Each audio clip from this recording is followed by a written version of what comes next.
Hello, hello. Hi, everybody. Welcome back. We got a special treat for you this week. I know I've been teaching Cory a lot of Blender, so we figured we swap-a-roo, and I tried to do some Ableton stuff. Yeah, without further ado, I guess this is going to be like intro stuff. So if you're a pro, it might not be for you. Get out of here. No. I don't know. You might get something out of it. We'll see. What I think we're gonna do is I'm gonna start Jay off with like a project that I like to give people who have never sat down in front of this program before. But because I have the time to give him some personal attention, we're gonna like get a little more in depth with it. I think the easiest thing to do, personally, with like a new music production project, is to like for a new music producer is to find like a loop of some music that you are down to hear for a minute, and you can practice adding things to it. There's a lot of music that gets built that way, in particular like old school kind of like sample flipping style hip hop music is structured around that concept, you know, like grab a loop of stuff and slap some drum samples under it, right? And that's kind of like your song. So we can kind of get at that kind of workflow really quickly in Ableton. So let's just give it a shot. So I had Jay download Ableton Suite, which is the version that I run over here. So he has. Let me switch this around. Yeah. Get our. Too many shots already. Here we go. Cool. Okay. Ooh la la. So yeah. You should be able to see both Cory and my screen. Yep. And here we are. This is like about as like clean or like basic install as you can get, right? Like we haven't changed. I think I changed the theme, so it's like a darker theme because I like dark themes. Jay's on mid dark, I think. Yeah, it's nice. You know, it looks better. I like dark. I kind of like dark, but mid dark probably looks better on stream. I'll join you there. So, I usually keep my theme in vanilla default theme because I figure since people are trying to follow along here that you might want to like see it look real familiar. I was running a custom theme where all these buttons were different colors, and that can just get confusing. So, but this one, like the default theme, doesn't change it too much. Yeah, the default themes don't change it too terribly much. So I think this is fine. Okay. I've got my interface blown up a little bit too, so you should be able to see what's going on my screen a little easier, despite it being smaller than Jay's window. So here we are in Ableton. So let me explain it to you like I would explain it to someone who didn't know what they were doing in here. So the general paradigm of the program is like, first off, you'll see like kind of like Blender. It's all about this flat interface. So there's not a lot of pop-out windows. One big difference is that there's not nearly as many options. I feel like Blender tries to be like 7 or 8 different programs at once. Anyway, so there's a lot less going on here, but you've got all 4 quadrants pulled out right now. So yeah, so you're messing around in the file browser. That's pretty straightforward. Totally. I understand that. Yeah, pretty basic. Yeah. The lower left corner is info view, which is also pretty straightforward. Instead of hovering tooltips, that's where they appear. Okay. And you can show or hide that with that little triangle in the bottom left corner. Got it. I recommend keeping it open when you're new. I usually keep it hidden, but I find that there's still things for me to learn in there. They'll give you sometimes suggestions of like why you might want to do something, or suggest some keyboard shortcuts or other ways to utilize things. So definitely they're useful. But the main part of the program is here, like in these 2 views on the right-hand side, which up here, this is like this is the main party region. And then down here is where you'll kind of like get in more detailed views. So it's kind of like an overview of stuff and then detailed views down below. It's interesting to me that it's not resizable. That you can only like either put it away or take it out. So in that tab is not resizable, but there are 2 tabs in that view. You're on you can see on the right, like this little thing. They're kind of confusingly tabs. So there is that little caret. Oh, I see it. Yeah, and the clip tab, the one on the left, that one is resizable. Yeah, okay. and you'll be wanting to do that. I'm a big fan of like being able to like organize your workspace in the way that really works for you. Blender's like a huge, that's a huge part of it, is that you can make custom, tabs essentially for all your different types of like whatever you're doing. You can just adjust it to fit that. So that's it's always a nice thing. We were talking about GIMP earlier, the kind of a Photoshop equivalent, and that one's notoriously like one of my arch nemesis when it comes to just organizing like windows and things. Yeah, things are pretty clunky. Yeah, like some people like the kind of like there's other digital audio workstation programs that have kind of a windowed paradigm. Like FL Studio is a big one where like everything pops out in its own window, and I think like you either love it or you hate it. Right. I like this. I don't like it when things get hidden behind other things. Like, I'd rather just like know it's hidden and then show it when I want to show it. So So those are all the windows. So there's 2 tabs in this bottom view, and there are also 2 tabs in the top view as well. You can switch between them with these circles in the upper right. Let me switch. There we go. Okay, I should be able to see now a little bit better. In the very upper right, there's these circles with like horizontal and vertical lines in them. Oh yeah. And you can. Oh, I forgot that this. We saw some weird issue with NDI with the mouse. Oh, you don't see cursor. my mouse where it is. Yeah, so right. Take me a second but I see what you're talking about now. So this is switching between here's my actual mouse cursor. The timeline and then like so this is like what I'm used to, kind of like I understand that this is like the your timeline editor. Yeah, you're like moving. You have your playhead and so I just played it from that spot. Okay, cool. Yeah, actually something interesting that there's a bunch of like commands about like playback that are new. But yeah, basically spacebar is your start and stop. There's some like modifiers. There's like control and option. Spacebar do different things, and that starts from the beginning. It'll start from wherever your you see that blue glowing line is like a selection cursor. So you like since if you click somewhere else in the middle of this window and then hit play, it'll play from that section. Yeah. Cool. Okay. And then helpful sometimes is this like there's the play, stop, and record buttons up top, and like hitting the stop button while it is stopped sends the playhead back to the beginning. All the way resets it. So like that's something you'll want to do regularly. So like let me explain what tab key on the keyboard flips between those 2 views. It's like tabbing into edit mode and object mode in Blender. Yeah, except it's pretty different here. So like the kind of paradigm in Ableton is that this view that I've got pulled up, session view, is like where you're gonna kind of like sketch things and then lay them out in arrangement view. So like in session view, like you have these different tracks, and these tracks have these like clip slots, and these can hold different clips, and these would usually be like loops of stuff. Right. And so each track would be a different instrument, each row would be a different section of the song. So this would be, like the intro bass line, the verse bass line, the chorus bass line, that sort of thing. And then you'd like either record or whatever, somehow take that and move it into this view, and that's where you like set up your whole arrangement. This is arrangement view. But like if you're not trying to do like mix and match like loop-based stuff, you don't have really a strong reason to go to that other view. Yeah. Really, the real paradigm of this program is like you mix and match stuff in this area, then you perform that over here into this view, and then you can record your performance of mix and matching your loops, right? And then edit that, and then you can take that edited thing and throw it back in here and use this to perform out and like play a show with your like. Okay. So it's like this is basically like I think about it more like really it's performance view, or like production view. Okay, so like do most people just kind of start with this? It depends. I like to have people start like really basic by just mixing and matching loops here, because you don't have to make decisions about how things go. You can just like try stuff. Right. I'm gonna work you past that because you get timeline editing. So that's sort of. I feel like this would be kind of restrictive. I feel like and the task that we're going to try and do right now it happens on the timeline. So we have to be here anyways.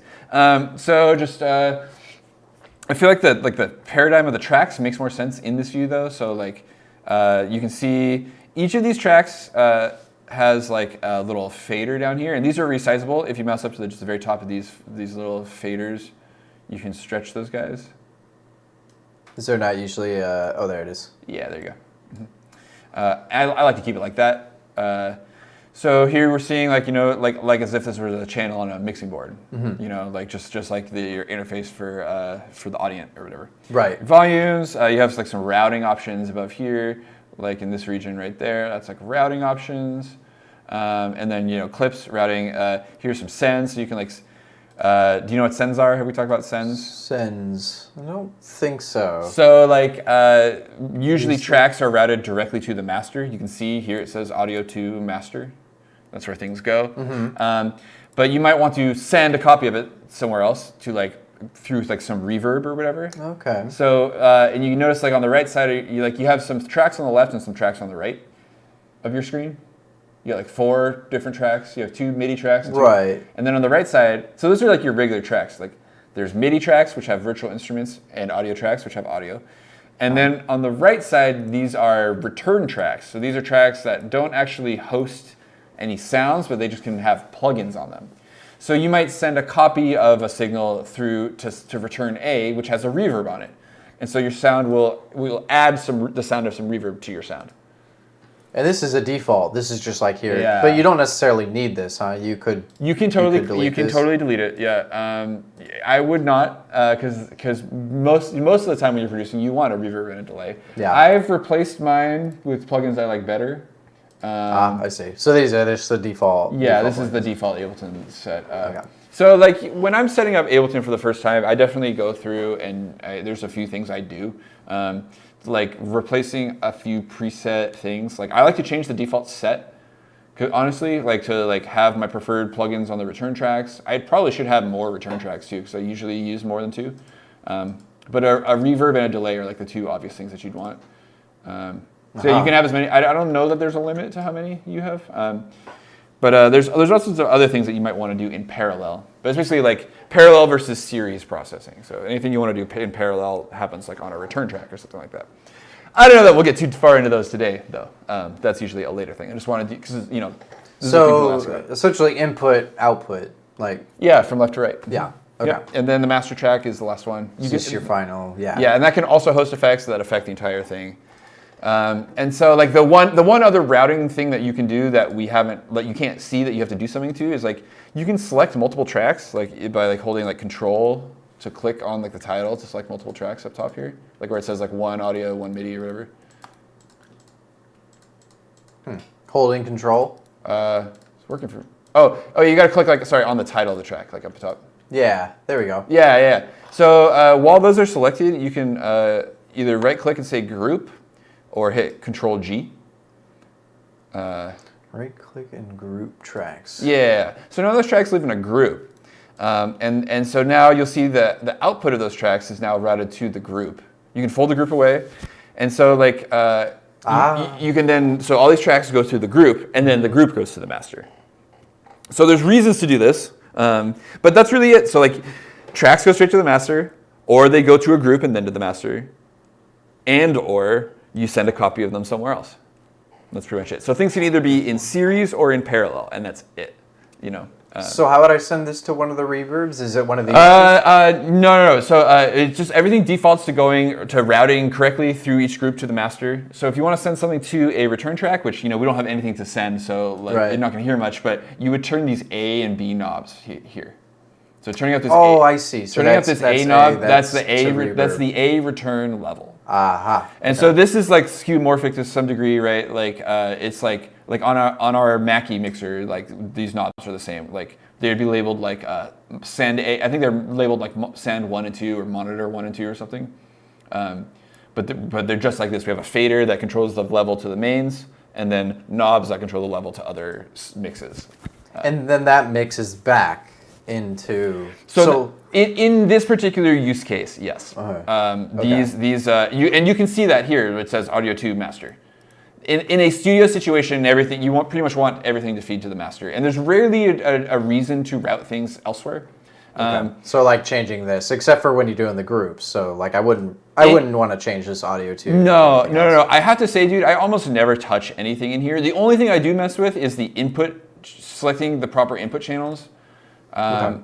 which like on MIDI tracks, it's less important, but on audio tracks, you know, like if you have a multi-channel interface and you're trying to record a mic, you need to select the right input. Right. But if it weren't for that, like I would even just you could hide that section away and not look at it, but whatever, it's here. But you don't have to touch it too much. Okay. Like this is definitely one of those instances where Ableton is telling you more information than you need to hear. It's unlike Blender, which I think like just shows you way like, oh my god, dude, I spent so long trying to figure out how to get texture painting working, and I could not figure it out. Oh yeah, we'll have to. Yeah, we haven't We'll have to done go a over it. specific. We'll Oh, have I to guess go we over have a that. little bit, but like we could do specific texture. I need to go over painting. that again because I could not figure out how to add color to this model. Yeah. I did figure out how to color the whole thing via materials, but not paint on it. Paint like, on it. Yeah. I figured out weight painting, but not technique.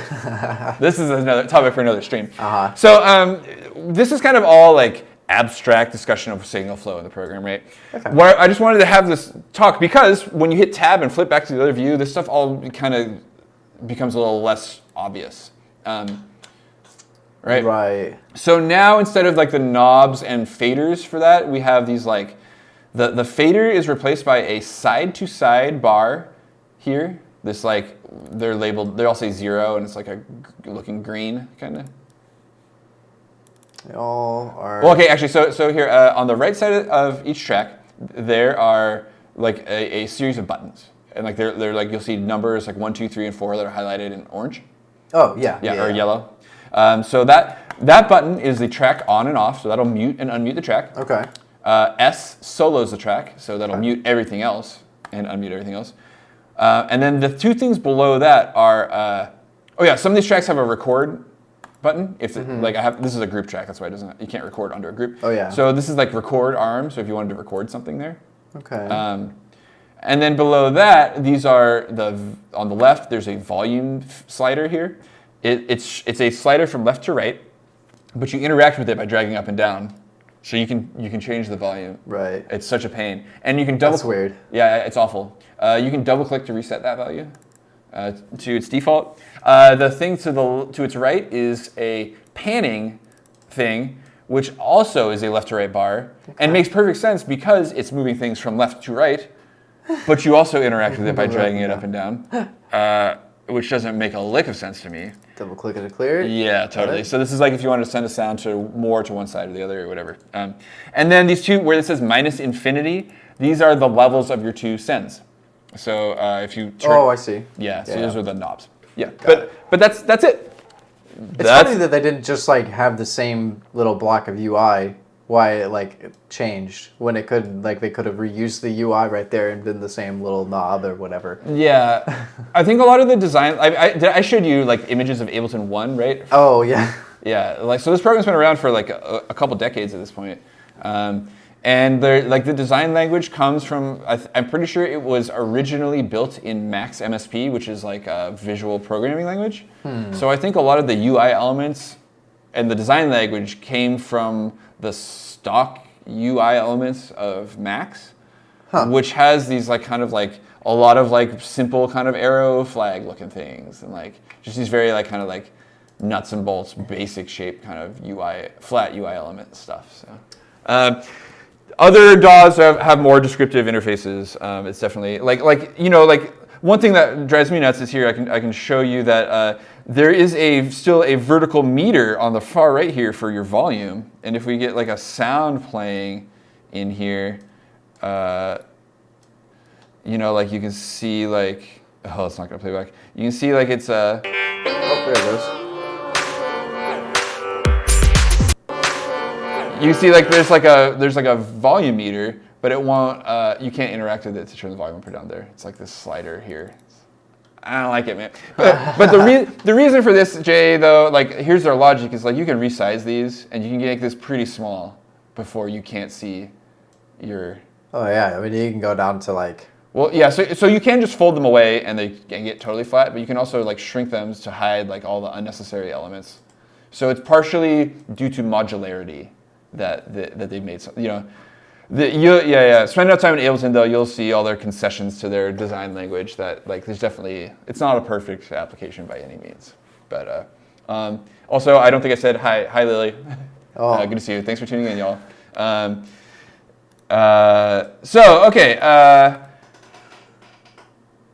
I'm gonna hit Control N to start a new project. You can see what my default set looks like. I like to start with like everything cleared out but one track. Yours, it won't change anything for you, I don't think. Yeah, I ungrouped it before. Okay, yeah, but totally. Yeah. So you can, like, there's nothing wrong with starting with like MIDI and audio tracks. However, like sometimes they get clunky. Like you can't put MIDI instruments onto audio tracks, so it'll like give you an error message if you try to do that. Okay. And then if you try and put audio tracks on a MIDI tracks, it'll do something different depending on. It'll throw up an error message if there's a MIDI instrument. But so mostly what I think is useful is to, when you're adding things to your timeline, drop things here where it says drop files and devices here. When you do that, it'll just create a new track that's the appropriate kind of track. So you could just like click up and like just click on one of those tracks and just hit backspace until there's only one left, you know? Like, backspace is delete? Yeah. Yeah, totally. So hey, yeah, so you've got one, cool. So we're starting in the same place, awesome. Okay. So what I want to show you how to do is import some audio and get it time aligned to the grid. This is like this is the big thing in like using any sounds from elsewhere that aren't like packaged for you to use all nicely. But we're brave and you're a smart guy. We can figure this out. So it just occurred to me, hopefully this will open. Remember we've had some issues with, see dude, we've had some issues with Ableton opening some MP3 files. So we'll see if we need to jump through an extra hoop for you right now. Okay. But we'll find out. I can jump the hoop myself here if need be. You can drag and drop things from the file browser. I'm assuming you could also like, I guess you can't do that. Oh, like an import from the timeline? Yeah. None of that. Up in here? So you can, no, like straight up like, Is drag and dropping the only way to So you can add places to the, like in Ableton's browser, on the very bottom left, there's a button that says add folder. And you can add folders to these places. I have some custom folders added. Right. So you might, like, I don't know, you could put your downloads folder as a location. Interesting. That's actually, here, I'm going to do that because that's probably smart. I get into my downloads folder so often. Cool, great. So there's not just like a file import. You have to go like it needs to. Not really, not like no, but you can just like pull open like a Explorer. What do they call it? Explorer window and drag it in. Yeah. Okay. Totally. Got it here on my desktop. Yes. So of course we picked out a Zelda song. Totally. Hey, there it is. Awesome. Great. Perfect. Awesome. So you'll see. Let's see. What did you do? Great. So a few things have happened. So in the upper left corner of your screen, there's a button that says tap, and then to the right of that, there's a number. What does that number say? 120. Cool. Our two programs. Oh, because you moved it to. Is it because you did it to a new track? I'm curious. I got a different result when I dropped it in. Oh. Yeah, I dropped it in that. Drop files. Yeah, totally. I'm going to see if I can replicate that. There we go. Cool. So oh no, I must have a settings switched. So mine. This is the thing. So okay, every piece of music has a tempo. Right. And every project at any given moment has a tempo that your program thinks it is operating at. Ableton has a default tempo of 120 beats per minute.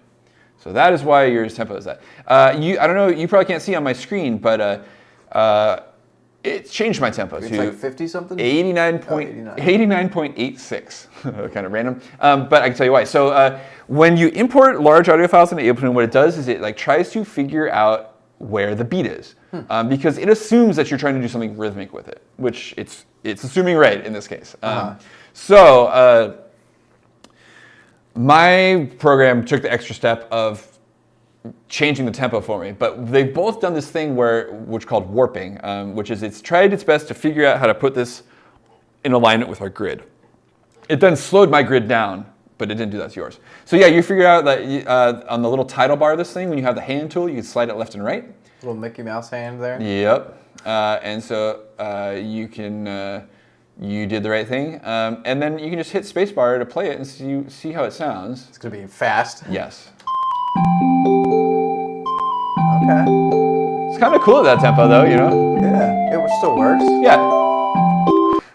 Here's how fast, I hit spacebar to stop yours and started mine. We're trying something new. We have Ableton open twice, and we can both play our sessions at once. Yeah, it's pretty cool though. I'm glad that it works this way. It's working really well. Is mine louder than yours? It's probably how I have it set in the mixing. Yeah. I'm gonna turn this track down here, so I can grab my little slider and turn it down. So that's how that's supposed to sound, a little slower. So let's get your situation figured out. So if you double click on that title bar of the clip, you've opened up clip view down there, and you can see some information about it. So the thing that we want to know, things get kind of cramped down there, right? If you make that window smaller, it'll horizontalize some. Yeah. Oh, okay. Yeah. That's kind of This is new, brand new in this new update that just pushed this week. Yeah, smart. Yeah. So what you're seeing here is the clip has its own little grid over here, and you're seeing how Ableton's thinking of it thinking of this file in relation to where it thinks the beat is. And you can see in this box on the left, there's a tempo listed, and it's like the tempo that it thinks that this thing is supposed to be at. I bet you in that little box it says 89.86. Uh-huh. So you could type that number into your BPM in the upper left there, where it says 120. Is that a normal? That seems like a. It's super weird. Weird. It's very weird.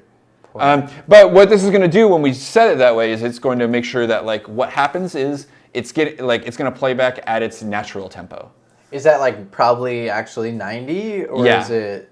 Probably, but maybe not. It's just a guesstimate. It's the program's guessing. What It's algorithmic. Right? It's purely it's purely algorithmic, and the algorithm is somewhat intelligent, but it's not great. You can kind of see how well it did. I don't know how well you can see my screen, but if you look, so here you can, when you mouse over the here you can. There's a few different ways to navigate around this grid. So let me back up and explain that. You can mouse over these numbers at the top, and you can get a magnifying tool. And if you click, you can drag up and down. Oh, okay. To zoom in and out. That's one way. Ah. You can also do scroll zooming. So you can scroll wheel and then control scroll to zoom in. Yeah, that's how it is blend. That's what I was doing there because that's the natural way I feel. Yeah, I like that. And then if you have a laptop, that pinch to zoom works really well. It's it's so nice. And I do like that you can scroll back and forth on this. I think. Oh yeah, and then what is it? Option scroll is left and right. It seems to, if I've got the magnifying glass, I could. Shift scrolls left and right. Okay. Oh yeah, there we go. I have a side scroll wheel on my mouse, so I've just. This is a pretty quick way to do it. I do like that, one bar, grab it, zoom, pan, back and forth. The navigation on these is excellent once you get used to the paradigm. Yeah, it's definitely unfamiliar. And that's pretty nice. Totally. So if you look, you can kind of see as you zoom in, you can start to see these kind of individual note events, And if you start your playback, that's a little far, not quite that far, but a little further than that. You can sort of see that these are kind of blobs are aligned with the grid. Here? Yeah, do you see about my zoom level? Okay. You can sort of see, you can just see that each of these peaks is aligned with a spot on the grid. So that's a sign that it's warped and warped well. And so there's a term in audio for the initial kind of onset of a sound, and that is the transient. Mm-hmm. And so one of the ways that it tries to figure out the tempo is by detecting transients. And you can see the transients is detected. That's these little gray tick marks up top. These little gray guys. And you can actually manipulate them if you want to stretch or mess around with the time of this thing. I don't think we're going to need to do that here. Okay. I think this thing is pretty well warped. And we can check in to see, there's in the upper left corner of the screen, there's these two dots next to each other. There's a button. Yeah, that's the metronome. So that is going to start clicking out the beat. As soon as you play. Well, when you are playing back. There's some settings in there. You can change the sound. You might hate the default thing, like the click or wood sound. You can actually you can customize these and add your own metronome sounds if you want. Oh, really? Mm-hmm. Some people are picky about that stuff. I don't really mind the default one. Anyways, so while that's turned on, you can listen and see if it sounds aligned to the audio you imported.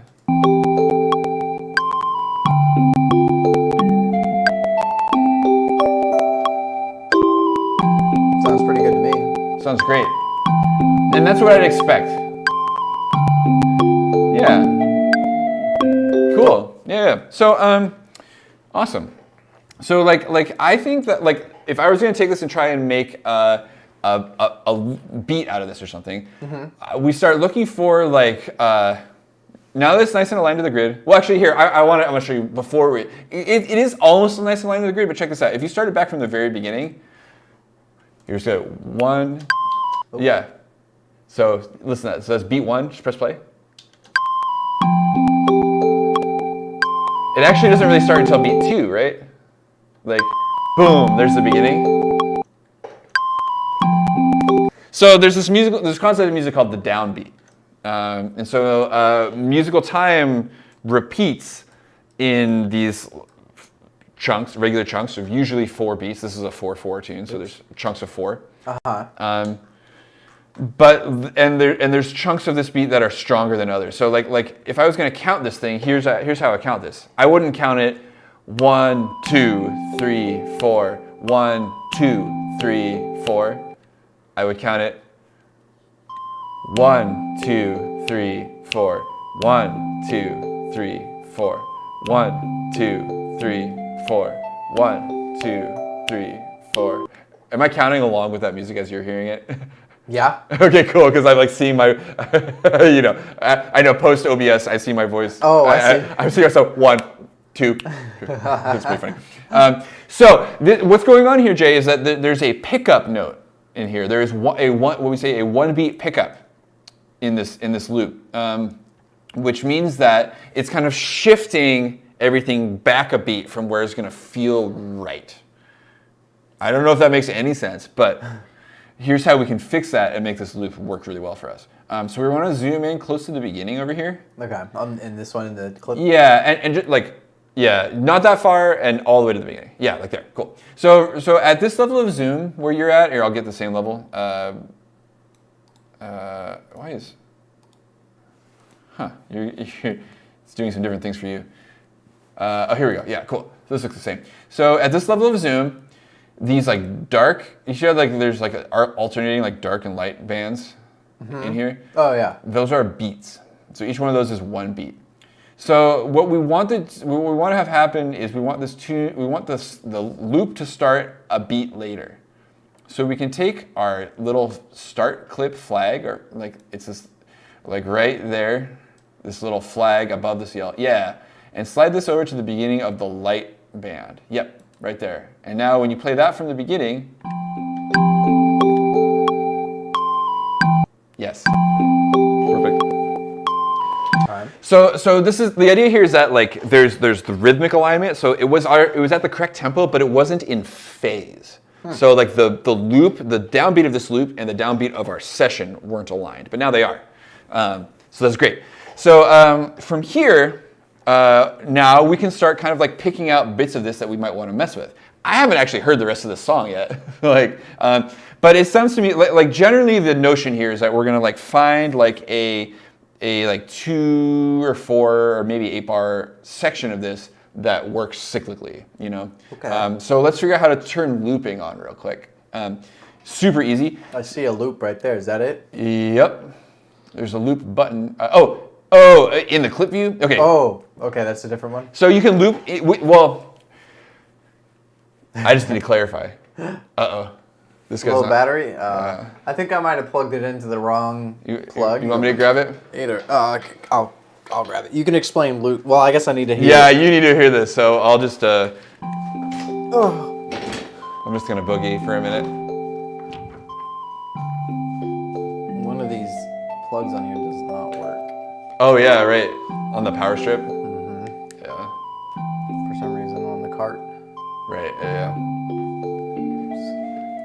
Hopefully it came back on. Can you see yourself up there? Yep.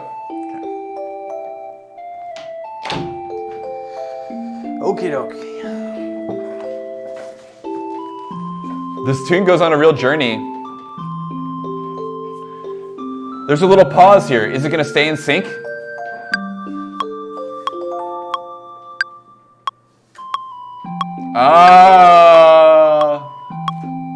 Doesn't sound like it. Nope. So they've used a musical technique called a retardando, or a slow down. It's not a very PC term anymore. No, it's not. Well, it's Italian, so I think. Sappy. So, anyways, you can hear it fall behind the metronome.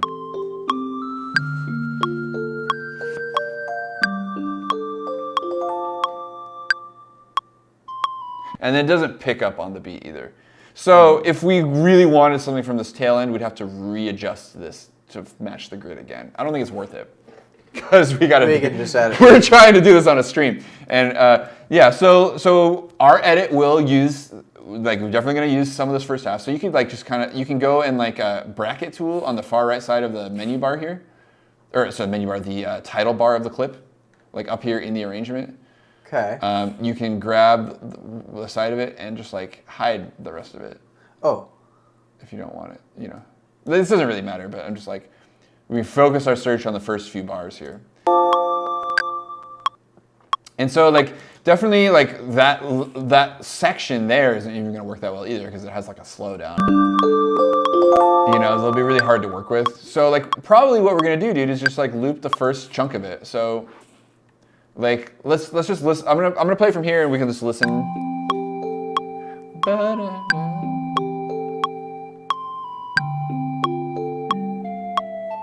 You can do just that much. That where it loops. It could just be that much. That would be if you were making a lo-fi hip hop beat, you could do just that much. But I think you could choose either those 4 bars or 8, so double that length. If you wanted. I don't know if you want to hear what double that would feel like. You could drag that out to the end of that light colored section in there. Yeah. Not too far though. Yep. And so you can confirm down at the bottom if there's a kind of some just weird text running in the window down at the bottom. If you mouse over your clip again, the title bar of that clip, it'll tell you how long your selection is. It'll say duration 800. Perfect. So if you want to hear this on a loop, when you if you've selected your clip and this is the current selection, if you hit Control L, it'll loop it. Control L. Control L. Okay. I gotta put this cord behind me. I feel like it's rubbing on the mic. I haven't heard it, but okay. Control L with this selected. Yes. Yes, cool. So it did 2 things. I see this It button. moved, it turned looping on, right? That's that loop button. Okay. And then it moved the loop brace, which is this thing above the track here. Yep. Okay. So while looping is on, it will loop everything within that region. So just hit play, and since we know it's warp good, you could turn the metronome off if you want. It's that yellow button in the upper left.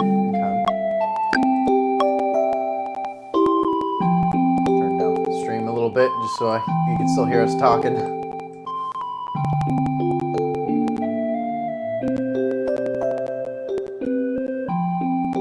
So it's kind of a funny loop, huh? You hear it it starts to gesture at a different yeah. It's that's solvable, but you can hear that it loops back to the same place after 4 bars. So that 4 bar loop works really well. Yeah. So let me show you real quick 2 solutions to this problem, and you can choose which one you want to do. So one of them is totally well, first off, you can just lean into that weirdness there and just decide that it's cool if you want. I personally wouldn't, but you could. So one thing you could do is just loop the first 4 bars instead. Can you just straight up copy and paste? No. Well, you can just hit Control L again to just loop a shorter region. Right. Yeah. Oh, okay. Yeah, and just let's listen to that.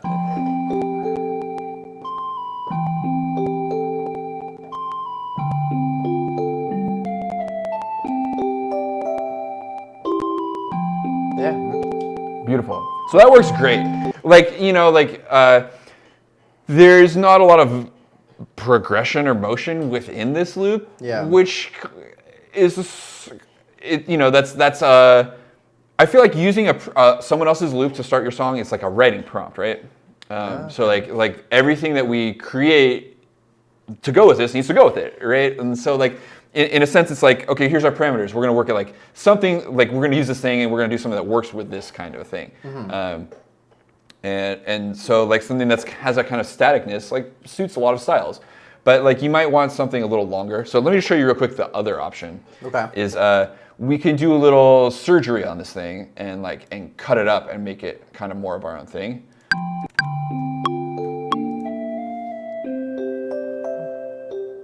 So really the issue is just this very last section here where it like points at a different thing. Mm-hmm. So I'm a little more zoomed in up here on the timeline. So I'm like zoom, you know, like as you zoom in and out, it'll further subdivide that grid. Yeah. So I'm not super far like that, but like I'm at this point where my selections are 2 beats wide. Okay. Yeah. Here like that. Or less. Like that. No, here I'll go. I'm here exactly where you are now. So here, like, it's really like at this level zoom, it's really just that last beat that feels weird, right? That one. Yeah.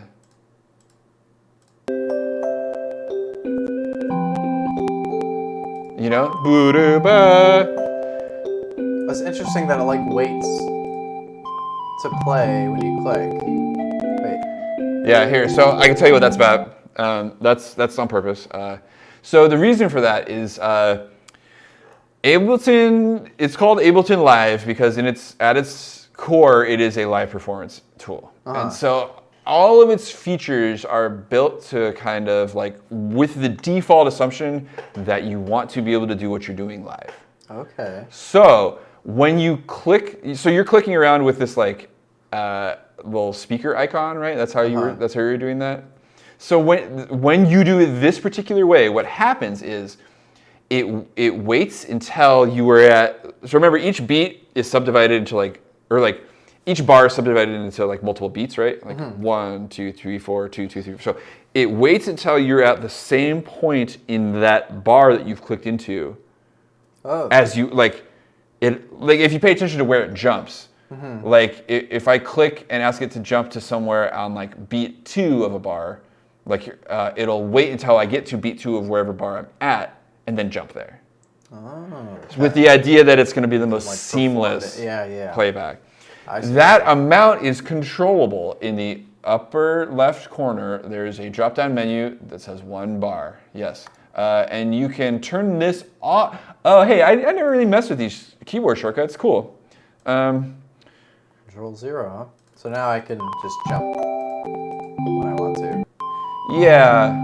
So for non-musical tasks, I like to turn it off. Like the audiobook editing stuff, I had to turn that off. There's none of that had anything to do. None of that had anything to do with the grid ever. There's no reason to ever want to look at the grid. You can turn the grid itself off too, so your clicking in here doesn't get quantized to the grid. You can right-click and say off. And it's like the very bottom. Off. Yeah. Aha. So you can then freely move things off the grid. Sometimes is important. I usually don't want to do that though. I usually keep it on adaptive grid narrow, which is the default setting. Yeah. And then if you want to temporarily bypass the grid at any time, you can do so by holding control while you if you're like dragging something, if you're like dragging a selection and you hold control, you should be able to get in between the grid lines. Or like if you're trying to move this clip and you hold control. That's Alt for me for some reason. Oh, maybe it's Alt. Funny. Could be a different Windows Mac thing. Yeah, I forget. I'm always like using Windows. I'm using like a Windows keyboard on my Mac.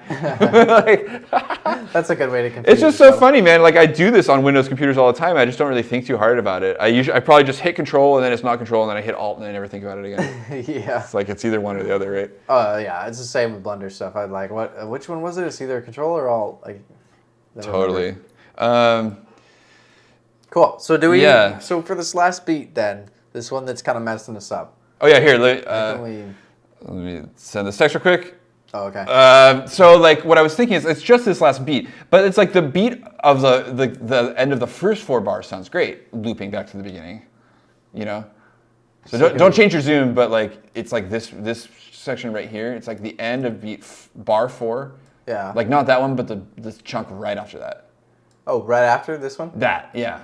So that's like the chunk. That's the 4th beat of the 4th bar.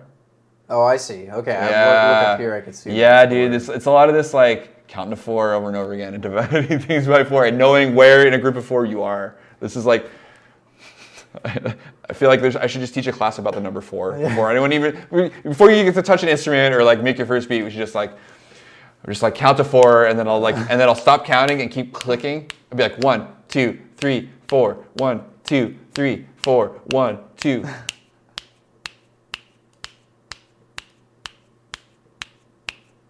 That's the whole What class beat was that? For an hour? Like, what beat was that? You know, like, that's like... right? I see, that's the quiz. 3, but like... Yeah. If I was paying attention, I probably would. I wasn't asking you. I know. This is pop quiz, Jay. But like, but this is that kind of thing. Like I know, like I was telling you when we were walking up the stairs the other day, I'm unconsciously grouping any sound, any rhythmic sound I hear, I start grouping it into a group of 4, like so compulsively. Are there other like types of music, like if you were, or maybe even like other cultures that like a different rhythm is absolutely more common? Yes. So like, would you think that if you learned that they would start grouping things in that way instead? Mm-hmm.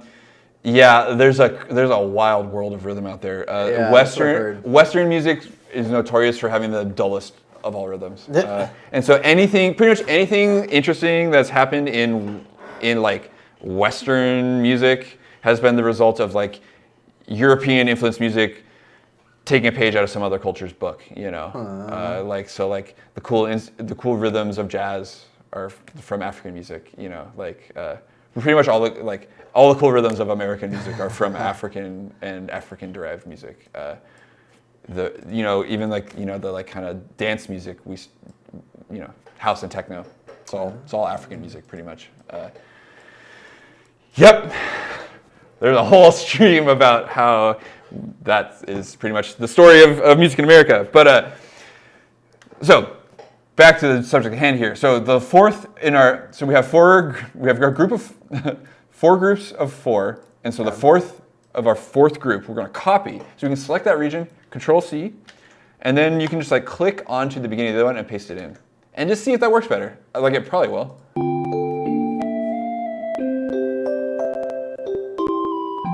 Hey.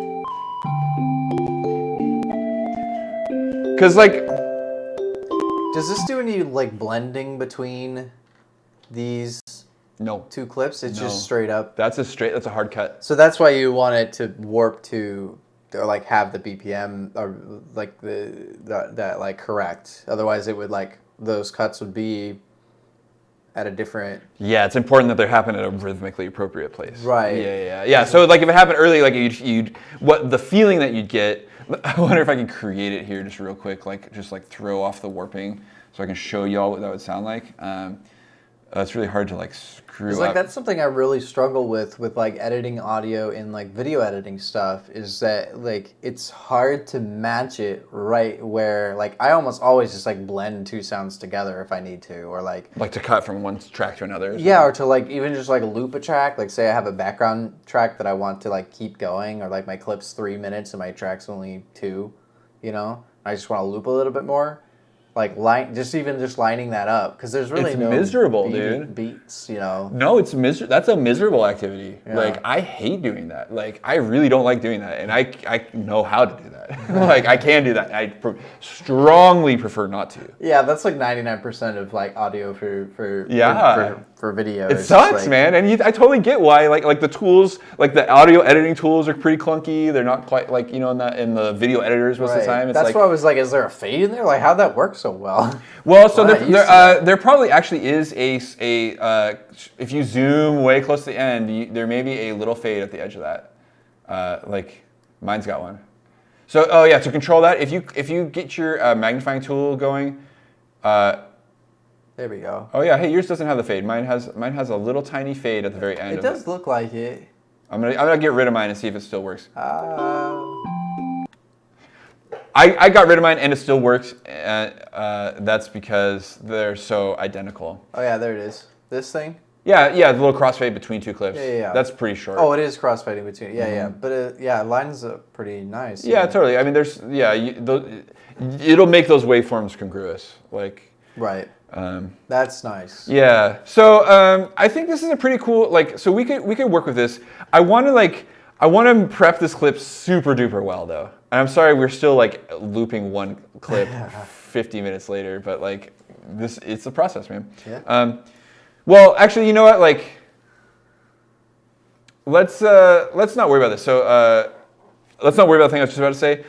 If you select both of these things together, like you can shift click to select multiple clips, or Control A to select all. Right. And then if you right click on those clips, you can consolidate them, or Control J is the shortcut. So that's going to turn this into one clip. And so now, remember you found that looping button in clip view in the lower left? Click that thing. So now this is a loop, and you can drag the end of this thing if you go to the title bar. Yep, and it can be as long as you want. Sweet. Sweet. So, dude, awesome. It takes a minute to get here, right? And you can imagine that if Ableton hadn't put this thing right on the grid, that this would have taken a lot longer. Right. But again, like I'm trying to verbally talk you through it instead of like demonstrate it, also so that I can like slow things down a bit too. But yeah, awesome. So we have a thing. So dude, let's get some drums going right now. Okay. How do I know how like long I'm actually going? Like, is there a way to show like the? Oh, it's down here. I see it. Okay. Time's on the bottom. Yeah. Okay. So like if I'm making a 1 minute song. Yeah. It's like right here. Totally. Like time is like, I think it's appropriately relegated to the bottom here because like we're typically not with music, for music's sake, time is not our biggest concern. We're more concerned about beats and bars. Right. But then like awareness of length is important for a lot of things. Yeah. I was thinking like if I'm making, if I have a 1 minute shot or something and I want a little bit of like an intro that's a minute long, I wanted a minute long thing here. Or if you like if you're trying to write a pop song and you end up with like a 5.5 minute song, like it's probably not, you might think about making it a little more concise. Or like if you have a cool 1 minute song, you might think about making it a little longer. Like, there's like targets to aim for or whatever. Like a dance track might need to be longer than like a quick little punk song or something like that. Anyways, blah, blah. So we have this thing, this can loop as long as we want, but I want to get you programming some drums. And I'm going to do the shortest possible route to that. Because, hey there. What happened? It just threw up the battery message again. Did it? Yeah. Weird. Oh, I thought I plugged it into the other thing. Let me try. I'll try. Okay. We'll see. It should Team be effort over charging. here. So you can go into you're in the drums folder. I recommend, I like to point people at a kit that's called the 808 Startup Kit. So if you navigate over to that one, I see 808 core. You see in the middle of like or kind of below your audio clip, it says drop files and devices here. You can drag and drop that ADG file, that drum thing, to that spot, and it'll create a new track for you. Do you see what I'm talking about? Is it the kit, the 808 core kit? This one? Oh, that's right. I'm sorry. You're using vanilla Ableton, so you have not downloaded the packs yet. So yeah, grab the 808 core kit. Okay, and I can just drag this in. Yeah, this is something I forgot about. That. Oh yeah, there you go. I didn't take that one. It's weird, dude. Are they both? Obviously, they're the one that we've got the whole thing plugged into is working. Is there room on the? I guess Corey, he can't really hear me right now. I'm not really sure what's going on. Anyway, so you got your drums going. Yeah. There it is. It's back on. Yeah, it's not very happy though. Not for long. Huh. Super weird. There's got to be an Is there extension cord here somewhere. On the... We want to see me. So what you've got there is a virtual instrument that's a sampler full of drum samples. And what your goal is to come up with a part for that instrument to play. It is absurd how far I'm about to run this extension cord right now. So you can create, basically you need to create a MIDI clip that's going to be instructions. It's like a musical part for that instrument to play. So audio clips are kind of like it's all baked in and works all together. MIDI clips are basically, they're separate. There's the note instructions and the instrument itself. Right. Yeah, cool. So let me get that thing out to 808 core kit. I got so many more drums. So this, okay, I can't resize this. This is. Yeah, this is all pretty fixed. You don't actually have to interact with this at all if you don't want to. This is device view. Here's where you can get at the individual settings. Oh, they've really cleaned this up a lot. Wow. And they have a preset management system over here. So on the left side, clean, boomy, lo-fi, and hot are like presets for these things. So they're presets for these macros. That not going to really matter too much for you. What we want to do is we want to like get a clip going with this. So the way to create a new MIDI clip is like you want to just like select. Well, if you double click on the timeline, it'll just create a new MIDI clip with the length of your grid. Okay. How long is your clip? So you can see on the left side of your in clip view, you see like below the loop button, there's a position and then length.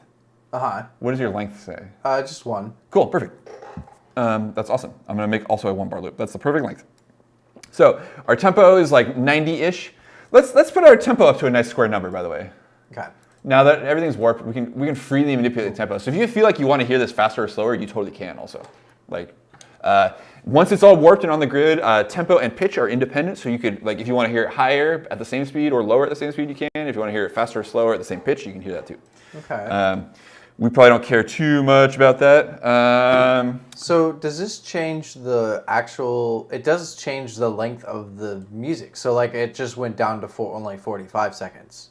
So when you change the tempo, yes. So it actually speeds up the song. So if you had a 2-minute long song that was at 90 and then you sped it up to 120, it does change the actual length of the song. Absolutely, yeah. And I mean that's just like how it takes.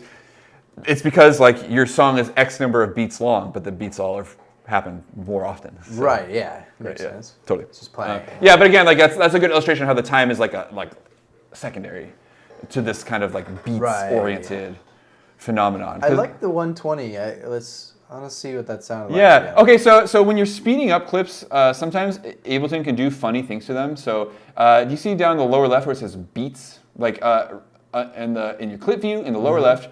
In the audio tab, underneath warp, it says beats. Switch that over to complex. Complex. And complex will sound a lot better when you speed things up. Okay. So, yeah, what does it sound?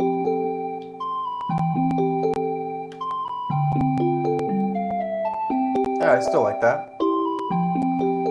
Cool. So we're gonna okay. So my prescription for you is a lo-fi kind of sound here. So I'm gonna give you a pattern to make here. So here you got your MIDI clip pulled up. So you have your different sounds vertically, right? And they're each on a different piano key because MIDI notes are represented by piano keys here.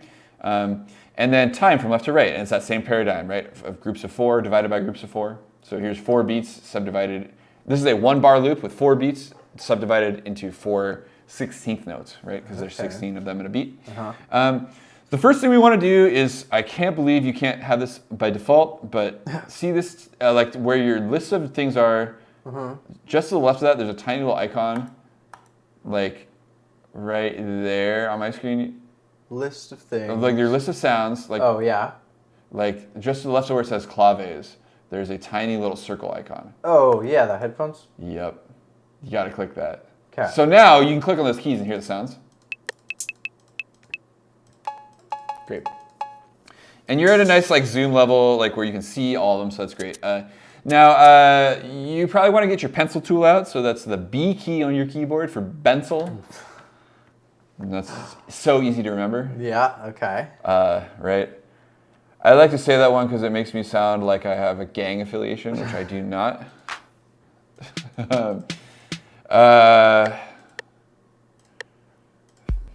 But it's the only mnemonic device I've found that helps anyone remember it.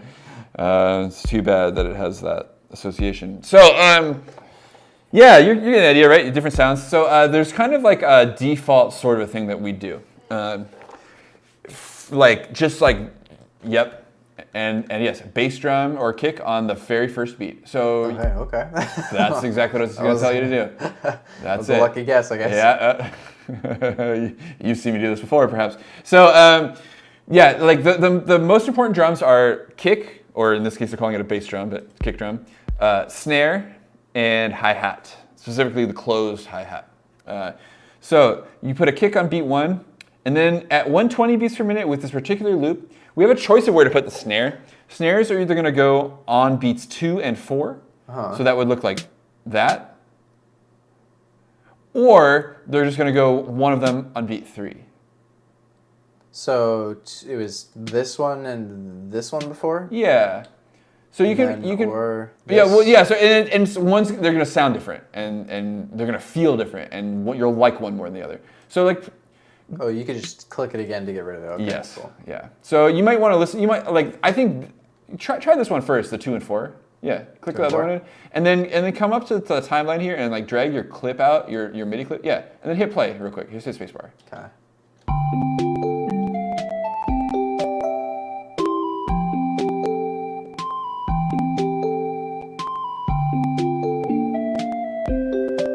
Cool.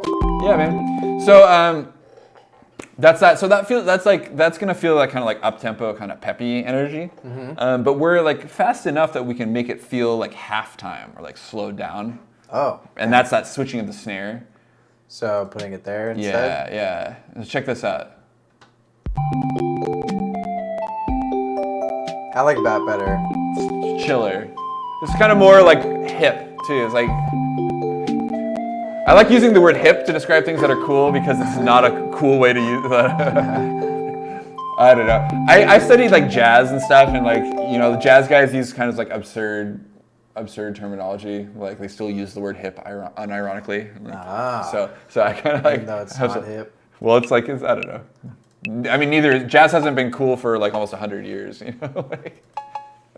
I feel like I've heard this. Dude, yeah, this is the most famous drum machine. These are the sounds of the most famous of all drum machines. So you've heard all these sounds a million times. Oh, I don't like that one very much. That's got a little. Yeah, the cymbal's like pretty ugly. Yeah. They're famous though, famously ugly. Osha and I were just messing around with the cowbell. Oh yeah. Yeah. I feel like there's something recently that's popular that has this in it, like that I've seen on like Instagram Reels or something. Yeah, everyone's. It's the 808 drums never go out of style, and so you just hear them constantly. And every once in a while, someone's like, "Oh yeah, the clave," or the like. I'm actually pretty fond of the maracas. Yeah. It makes like a gentle alternative to the hi-hat. So let's get some hi-hat patterns. So like the next thing that like kind of like if you want to make like a good drum pattern, is I would think about adding either closed hi-hats. Did you change the pitch of yours or something? I don't know. Does sound different, doesn't it? Yeah. Hey, so we can go find out. If you go to like the tab in the bottom right to switch back to device view. Oh yeah. You can click on your closed hi-hat. Oh, I did. I turned it to lo-fi. Oh, cool. Yeah. Keep it there. Okay. Yeah, that's cool. So yeah, that fit with the. Yeah, cool. I haven't actually messed with too many of these that have these presets, so I didn't realize that you could they give you that level of control. Like you can actually, man. Really? I haven't created my own presets with it yet. Wow. This is the whole reason I bought a legit copy of Ableton in the first place all those years ago. Yeah. Maybe I shouldn't say it on the stream. Is that that's cool? I paid for it. Paid for it now. I paid for it now. The whole reason I bought a legit copy was to use Max for Live so that I could use a third-party tool that somebody made for free that let me save presets, and like now it's just a feature.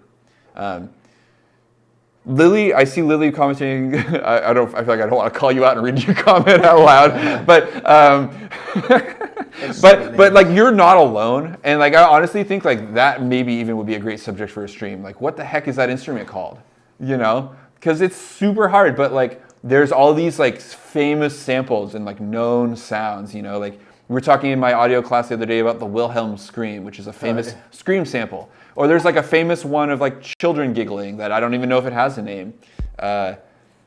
And there's all these different sounds and instrument names and stuff to know, and like it really helps to know them when you're trying to talk about music. But you know, like the nice thing is you just play people examples too. So, anyways, let's get back to make this pattern better, Jay. Well, one quick thing: does this like hold the note, or does it play it twice? It just holds it. What does it do? Like so well, it depends. So MIDI is dumb. MIDI doesn't do anything. So it's up to your instrument to interpret that signal.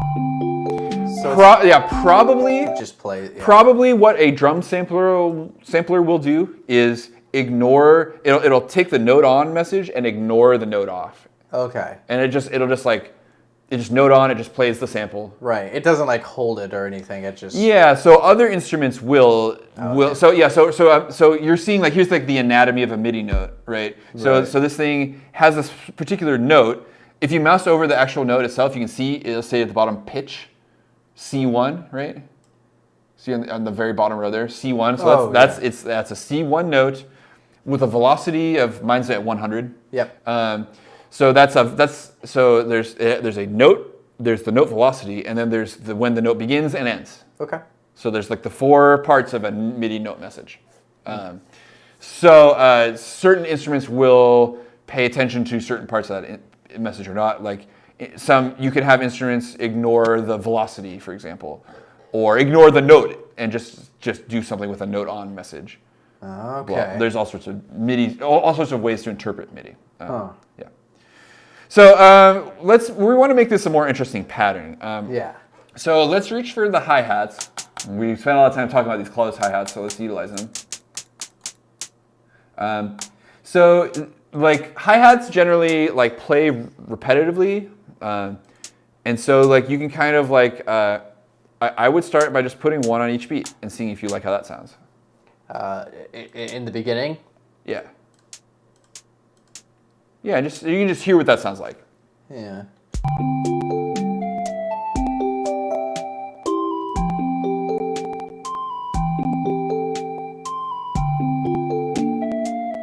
They might be a little loud, you know. Can you turn them down? So you can if you can go down while your pencil tool is out and like you can like grab. Oh, that's actually really hard to do. I guess the thing to do is turn your pencil tool off real quick. So hit B, and then you can select these hi-hats. This down here. You can like yeah. So but if you want to do them all, you can drag a selection. Actually, here. So you can do that, and then you can drag their velocities down. There's a simpler, like if you're like, I always only ever want this thing to play quieter, it can be a real pain in the butt to like always have to turn your velocities down. Yeah. So instead of doing that, you can go over here into the device and just click on the close hi-hat and turn them down here. Like that's what that big knob. This one. Yeah, that big knob on the right is now their volume. And you can probably drop that down to like -10 or something like that. It doesn't feel crazy at all to me. Should I go and turn then these just back to? Yeah. It's all relative, so it's like just however it sounds, you know. That feels like a better balance to me. Yeah. So like obviously this pattern is pretty bland sounding right now. So we can spice it up a bit. Really like the thing that makes it feel more interesting is when more events happen. So like, you know, things that happen more often than on the beat, you know. Okay. So like you could double up. You can double up the hi-hats and have them happen twice as often, and that'll do. Or you can just like add more events. A big one might be more kick drums, because like this kind of like kick snare kind of thing is pretty like bland. Yeah. Maybe I'm gonna recommend here. I'm gonna back this up so it looks like yours. On the left side, there's a button called Duplicate in the Notes tab. Notes tab. Oh yeah. You got to know. Yeah, you want to like make sure nothing is selected in here, and then click that button. Yeah, there you go. Cool. So it's made a here's a copy of your loop. So the thing to do here is, if you want it to sound like a longer pattern, you have to change something about the second time, right? Okay. So what I would like, the simplest, best sounding thing to do is like maybe add a second kick drum over here in the second half somewhere. I'm gonna put one right there. Yeah. Oh, further down. Yeah, like halfway through that, like on the third one. Yeah, and check that out.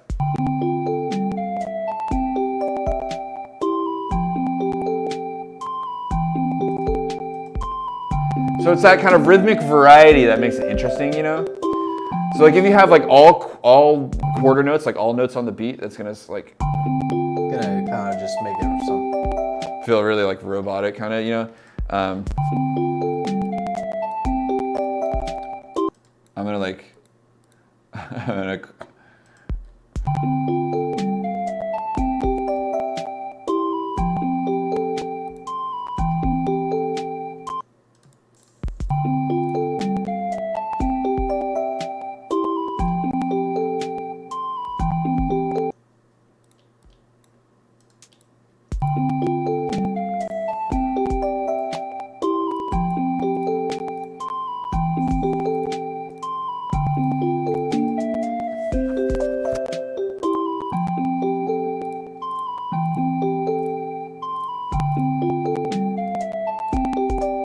Yeah, I just like whipped out like a really random example here. Like, Yeah.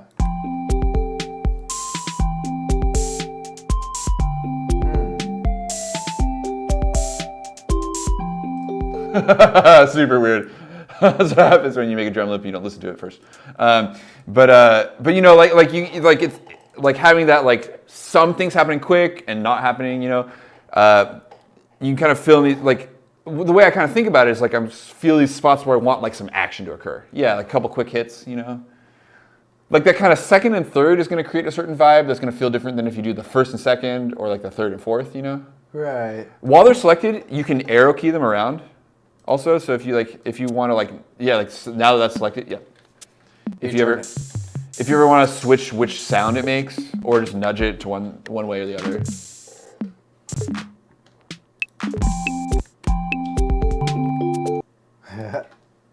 Dueling instrumentals. I like the maracas together. Yeah, so I think that like those are the like offbeatness of what it makes them cool. I think they could be even cooler maybe if there was something else happening in that beat, like in this part here? like something there at the beginning of beat 2, maybe like another kick drum or something like that. Okay. Like just in the spot right before that first maraca. Is it this Yeah, one? right there. Drum? Yeah, that's. Okay.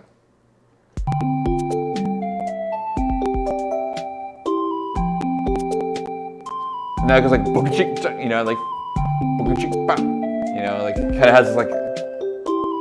But you whatever, like maybe you don't like that, you know, like it's like it's all subjective, you know, like.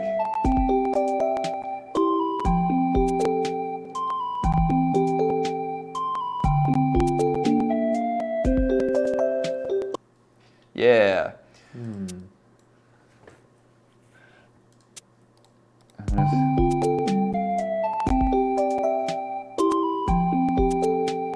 I think I want to try and get you to have a bass line in this before this session is over too. So, Okay.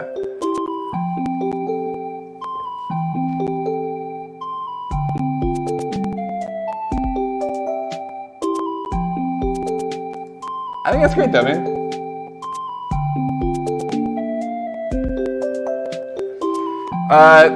I think that's a totally cool pattern. If you're happy with that, I'm happy. Okay. Can I show you how to apply one audio effect to this thing real quick? Because I feel like these drums could be doper. So if you go to audio effects in your file browser on the far left.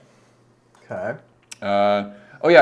Here's a thing that's right click in that window to the right there, and just to the right, like where it popped up those new options, the EQ. Oh, yeah. And change that selection for me. There you go. Okay. This is way better. Submenus. I hate their submenus for their plugins. That's the worst part of this program. So these are all of your stock audio effects. We want the drum bus. So you can drag and drop that just anywhere onto that drum track. Yeah. Okay. Done. Check it out. So you can A/B that by like that plugin has a little power button in the upper left.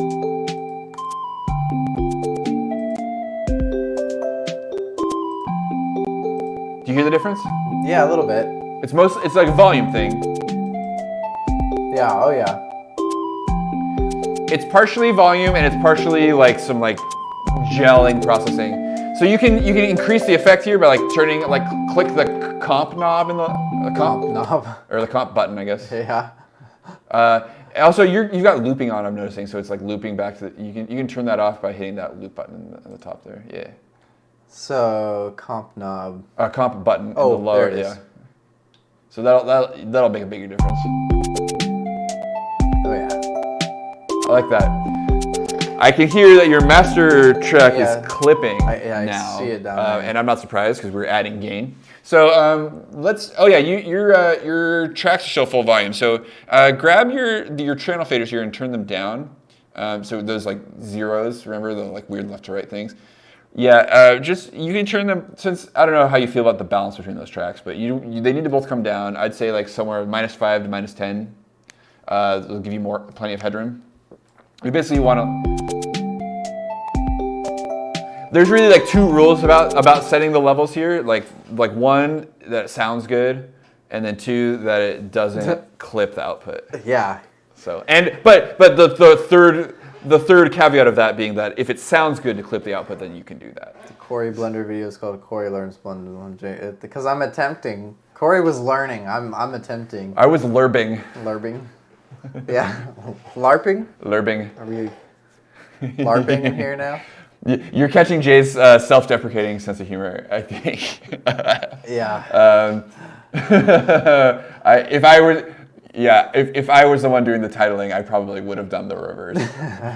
So I think we This have is the first Jay does anything I think that we've had yet. So yeah, Charlie. Yeah, figured I'd make it. Got a kind of a silly title. Yeah.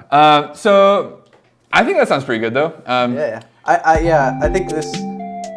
I brought this down a little bit more than the track because I. Yeah, that makes sense.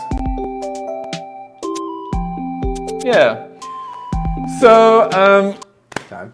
I want to like put some like bass on this because I feel like that's really like the missing piece of this puzzle, right? There's like chords and melody in the loop, you know. If this was gonna be a rap beat or something, or like a lo-fi instrumental kind of thing, you probably wouldn't want to like put a whole bunch more stuff on this, you know. Maybe like a filtered clip of some anime dialogue in the background or something. Okay. But so in terms of how to get bass sounds into this project, there's a few different ways to go about it. I often show students this shortcut to generating MIDI that is like the least amount of knowledge required, but isn't necessarily the best way, but it works pretty good. You want me to show you? Sure. So if you go to the sounds folder, and then you can double click that to like fold away. Yeah, and then in the bass folder, do you have a preset called basic sub sine? Yep. Oh yeah. Okay. Audition that one. Yeah, it's just a nice solid sub bass. Okay. I feel like this works really well for this kind of stuff. So you can drag and drop that into that drop files and devices area, and it'll make you a new MIDI track. I don't know why it's making these folded. You know, unfold that thing. There you go. And so, you know, if we were making a song, we'd be like, okay, it's time to write our bass line, right? Like, what do we want? You know, start playing our bass line, try to figure it out. But there's already a part here written, and like we can just let the composer of this piece do the work for us. So Ableton has a feature where it will convert audio to MIDI. So what we're going to do is we're going to grab our clip here and we're going to drag that to our bass track, or try to. The whole thing? Yeah. Without just... Yeah, it's fine if it's the whole thing, yeah. You'll see. So it's going to attempt to convert it to MIDI. It's going to ask you what kind of material we're asking to convert. So you get three options: harmony, melody, or drums. Drums, I think, is pretty self-explanatory. Melody is if we're giving it a monophonic source. I really think it should be labeled monophonic, polyphonic, or rhythmic. Right, but harmony, melody, drums, I think it's simpler. But so harmony, because this thing contains multiple notes, there's like the flute part and then like the arpeggiated chords under it, you know. Right. So we have to click harmony because it's gonna hear more than one note at a given time. So click that. It's gonna think about it. I'm racing you. I'm racing you. I'm racing you. Up to you. Yeah, that's that new Mac for you. Oh my god. Oh my god. It's so embarrassed to explain how much it cost me to get that much faster MIDI conversion. So not worth it. Not worth it. No, just kidding. It's not worth it for that. It's crushing my sessions with my clients right now, though. It's really great. Yeah. I'm very happy. So cool. Here is a audio, or a MIDI representation of our audio. If we solo this track, we can listen to it. Doesn't sound very good. No. But again, right, MIDI is all about, MIDI is in the eyes of the interpreter. It's actually, it did really good. You can kind of see, you can see the melody in here, like do, do, do, do, do, do. You can't hear it, but like you can see it if you know what you're looking for. So we're gonna, like somehow we're gonna use this to get a bass line. Okay. And so like, what is a bass sound? But like bass is like the lowest instrument playing at any time, right? And so we can sort of like fake our way into bass line by just like copying the lowest note from our clip at any given time. So what I start doing is just deleting the higher notes. Just like carving them away and deleting them. And what my goal here is I want to be left with one note at any given time. And I want to make sure that there is a note playing, because like this never really stops. So I'm just deleting everything but the lowest note that's playing at any moment. And I'm making some judgment calls about that a little bit. Oops.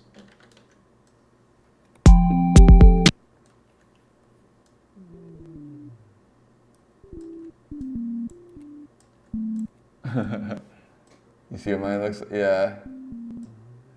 And like this may or may not work well, so we'll see. We'll see. Maybe a smarter thing to do, actually, like instead of deleting all of those last ones, might be to mute them, but it's okay. I did the same thing, so we'll end up with very similar looking clips. So you hit 0 on the keyboard to mute them. Oh, 0? Yeah. And on the top? Okay. Either one. It's number pad agnostic as far as I can tell. Yeah, so like those notes can still be there as other options possibly, you know. So this, like if you play this probably still doesn't sound like a bass line, right? This preset in particular sounds awful when you play higher notes. This thing wants low notes. So click in here and then hit Control A to select all of your notes. And you can hold Shift down. Shift, yeah, Shift and then hit down arrow. Yep. So. Ooh. Yeah, so try that. Oh, that's probably too low. Try that one though. Yeah. Too low. Well, maybe not. Probably though. Shift up one more. There we go.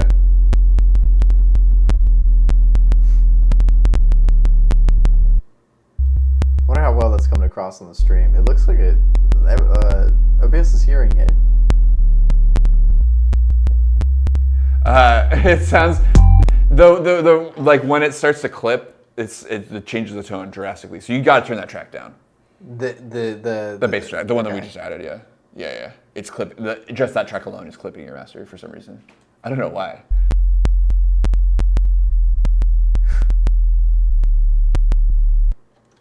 Yeah, that sounds more right. So like, sounds pretty weird by itself, but if you unsolo it, it should start sounding like something.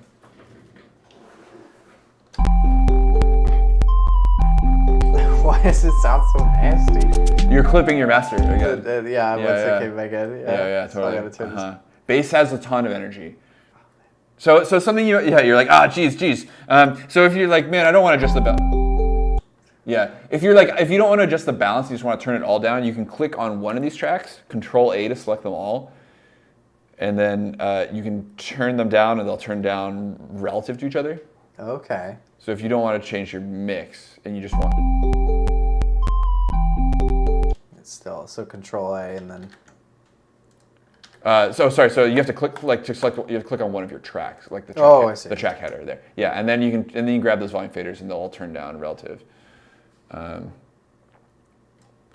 my God, Lily, I love that question. I'm gonna think about that. Doesn't sound like a real word is.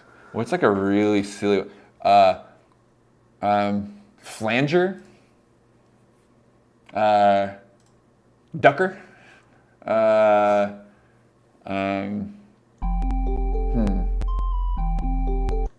Trying to think.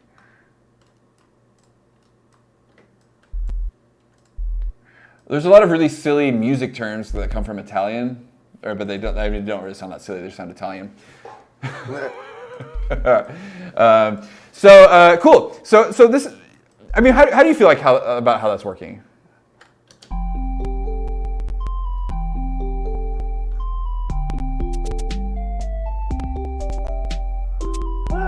So like there's things I don't like about it. Like I Yeah. feel like that right there where it jumps down to that lower note. This one?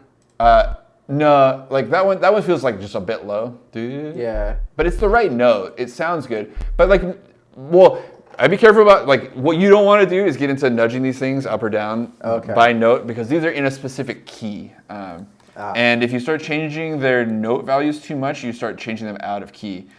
It looks like this thing is in the key of C, maybe. Like, but I'm not. Maybe not.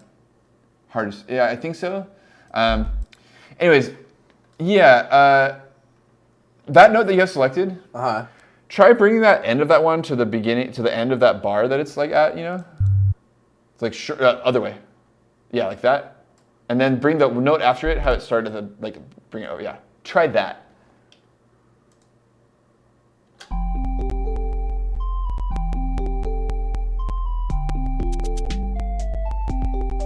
Oh, back up a bit. There's another note that you got rid of that was actually like the better note.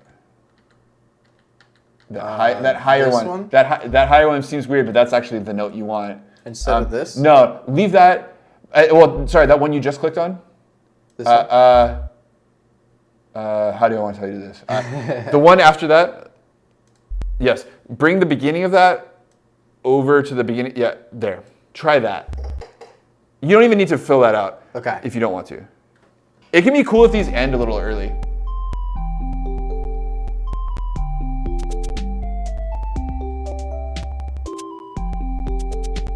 Okay.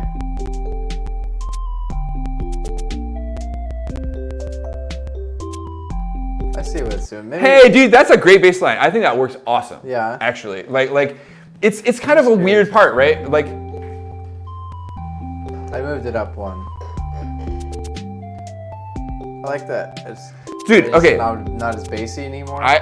Yeah. So you could think about like it's totally cool to like. I like how this sounds too. I agree with you. Yeah. It's just those like 3 or 4 of the higher ones feel too high now that they're not like doing their job of being bass notes anymore. But you can shift down individual notes. Yeah. Just exactly that. I would recommend. Yeah, try that. Oh.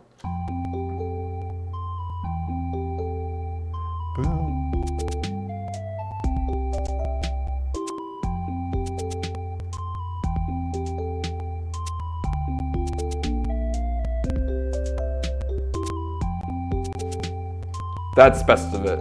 Yeah. I think that's it, dude. Okay. I personally really like that.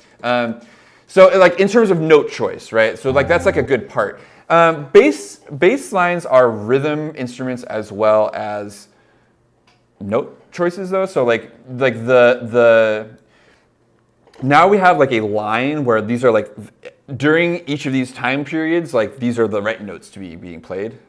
That doesn't mean like let me explain that real quick. It doesn't mean that these are the only notes that you can play, but like these notes work at these times. But so what you can do is you can change up the rhythm that they're playing. So let me demonstrate real quick. I've got a very similar line going over here. So like maybe I'll do like this is a really basic.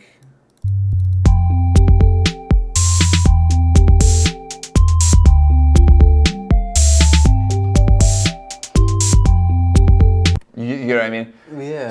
So you can go instead of like, so you're a little further zoomed in than I was, I think. It looks like you're seeing 8th notes. So you could you can zoom out a little bit. Seems like that's what I've got here. My full. Oh yeah, yeah. So you could right click and set the fixed grid to quarter notes if you wanted, or 8th note, like. In here? Yeah, you can if you want, and you don't have to, but you can if you want. Yeah, setting it to quarter notes, just like the options that you'll be presented with are like more safe. If that makes sense. Yeah, so you could like change up the rhythm like that's a really basic one. I like this because like this note lasts until the snare hits. Because like, right? And then the note cuts out. And so like that creates a kick and drum kit relationship, you know.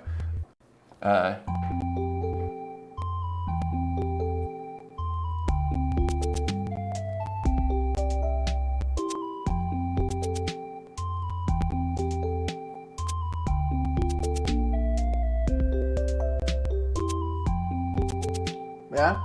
Yeah, man. So that totally works. Like that tracks and like functions and is doing its job correctly. You know.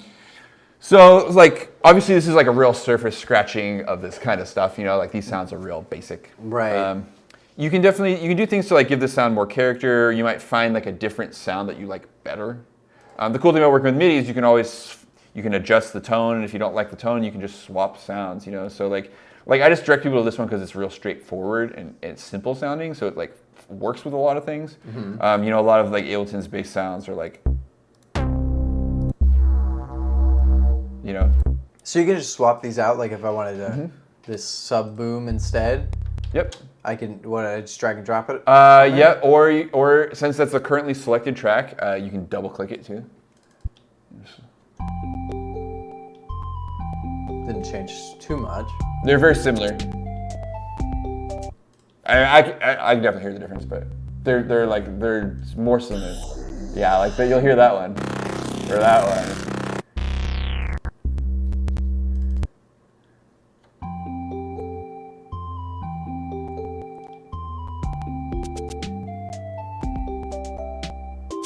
So it sounds different because it's a lot quieter, and like you're also asking to play some higher notes than the note that it's auditioning for you.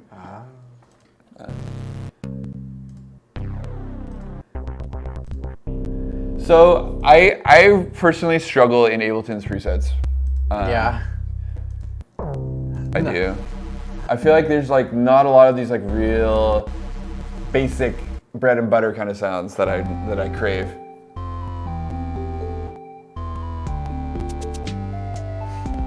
I guess since you have Sweet, you could make your own bass sound if you wanted.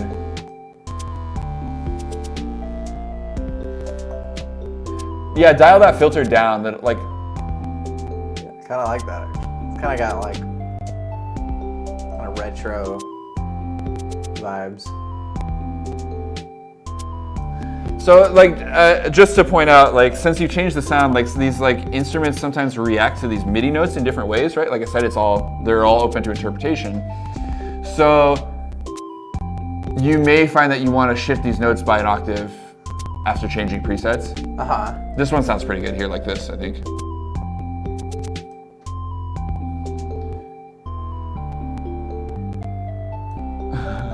Yeah.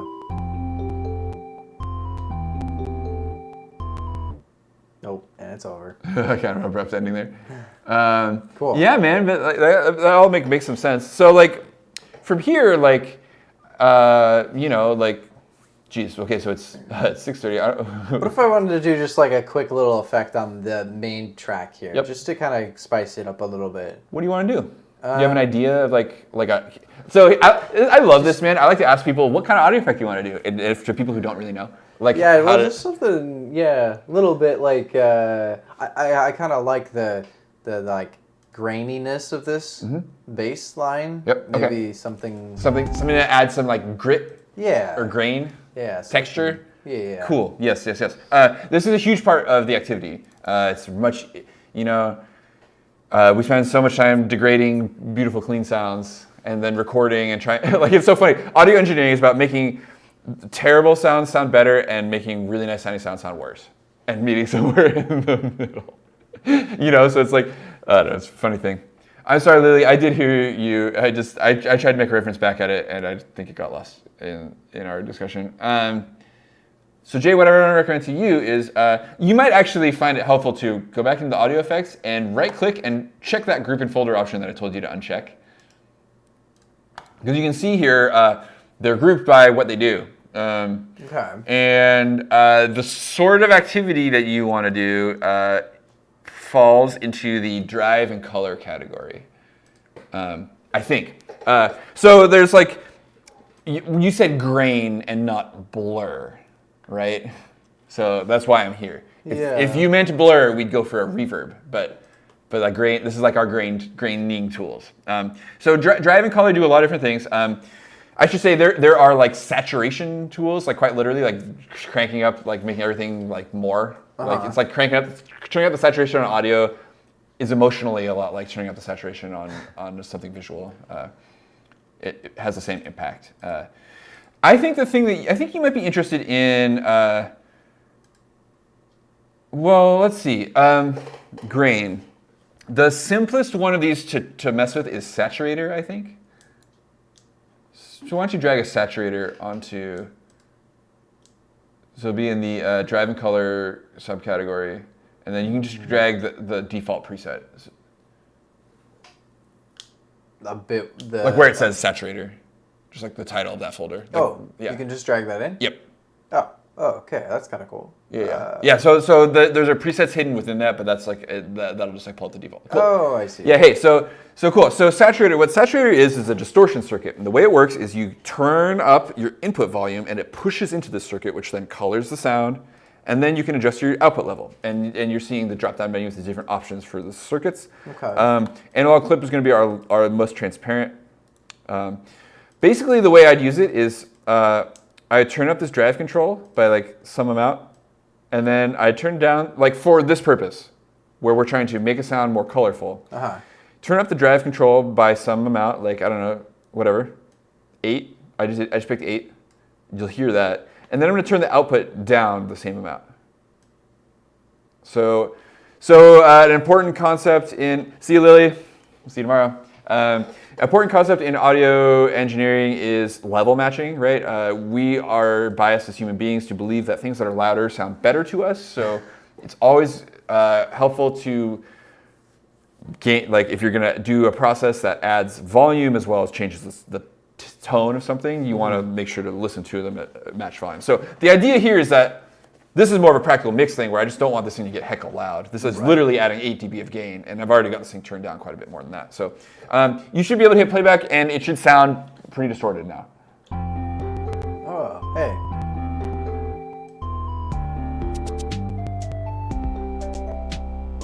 So that's kind of extreme. And you can dial that effect. Those, yeah, you can see what those will sound like. Which one was that? That sounded better to me. Oh, you turned down the... I just turned down the output a little bit, or turned the output back up, and turned down the drive. Cool, yeah. So really like the way you should use this is like you turn up the drive till you like it, and then turn the output down until it's like the right level. A control that might matter a lot right now is this one in the lower left. It's labeled BASE, bass, but it's referring to the low end, and it's how much the distortion distorts the low end. So I usually turn this knob down, and it should result in like a cleaner distortion.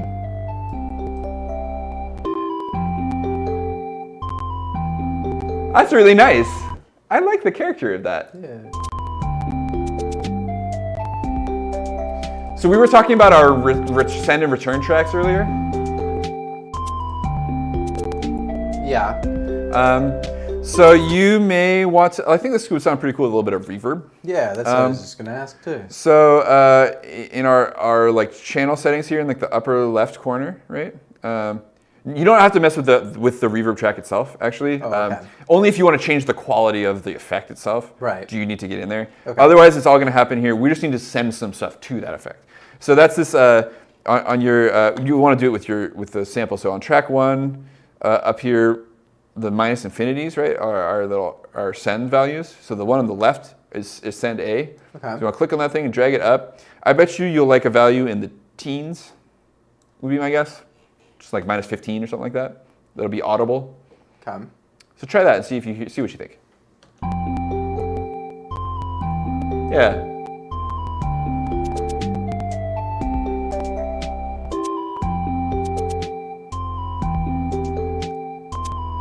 I feel like the track itself already had some like baked in reverb.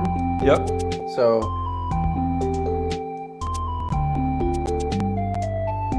you sped the track up quite a bit though, so like you sped up the reverb tail too, right? So like this will add a little more of like an ambiance to it. And the nice thing about this, like the usefulness, or one of the usefulnesses of using the return track is that if you had other elements in your track that you wanted to send to the same reverb, that's how you do that. Super easy to do. So you could like, if your like meat of this loop was like a mix of 2 different things instead of like one thing, you could place them in the same like virtual space.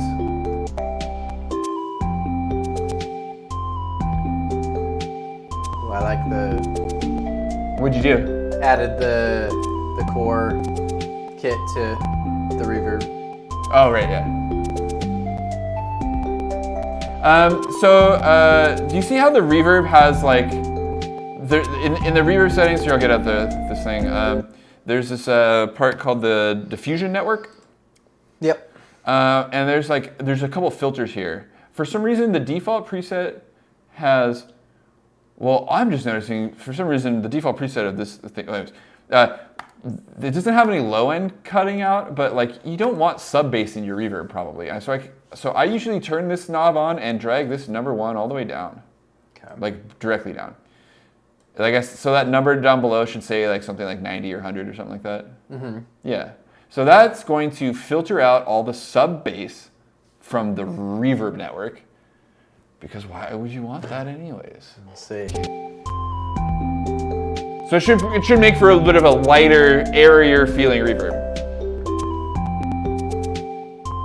Probably a subtle distinction here with this, but. Yeah.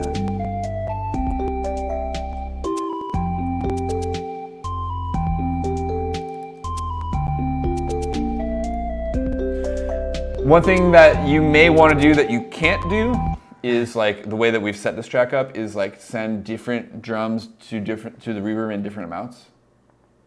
You know, like I could see that being a thing I wanted to do, but it's not an option the way that we've created this track right now. Oh. So don't worry about it. All right, dude, we're getting kind of close here. Yeah. And I have another meeting tonight, so I'm not saying we should go, but I want to show you how to do like one more thing. Okay. This is like the last thing that like I feel like this is like the put a little bow on it kind of your first beat. If you click on the samples tab here on the left side, you will see a raw folder of every sample in this entire app. I really hate that that's how they've chosen to organize it, but it is. I have my own custom organized sample folders, but you're running a vanilla install. So here in this folder, up at the top, you can search, and you should search for the term crash. Crash. Yeah. Okay. So we want a crash symbol. And so you're just going to click through and see if you find one of these that feels like it could live in the same sound world as your track. Like, not that one for me. That one's kind of like, got a digital element that I think almost suits it. Yeah, I like this one. It's got a lot of character, which for better or for worse. Feel. Yeah, sure. What's that one called? Crash feel. Crash feel? Yeah, it's got feel. Oh my god, I have so many more in here. So drag and drop that onto the, yeah, cool. And you'll see what happens. Cool, yeah. So this is a one-shot sample. So this is not a loop. Okay. It just happens once. And it happens once whenever you want. Yeah. Oh, you've got like a. Let's iron something out about your arrangement here real quick. So I want to make your arrangement a little simpler. So do you see how? I know it can be kind of hard to see, but there's these little marks in our loop that we made that indicate where it's looping. These tiny little dark, little like black little tick marks in the title bar. Yeah. Yeah. So I want to think about like making sure that those things align when they repeat. And I think yours do, but I'm noticing like the drums come in like after what, like 4 bars, but our loop is longer. Yeah, so I was thinking of if you slid that thing over like you're doing like later, to be later instead of earlier, like to the beginning, yeah, like there. Or even later, like twice that late. Twice that late? Yeah, it's like the beginning of bar, what is that, 17 there, or 9, whatever that is. Yeah, 9. Yeah, there. Yeah, and then move that crash symbol so it hits at that same spot. Oh, did it end up at 10 or something by accident? That's it. That's okay, 9. cool. I'm just seeing something funny on your screen. It's like the.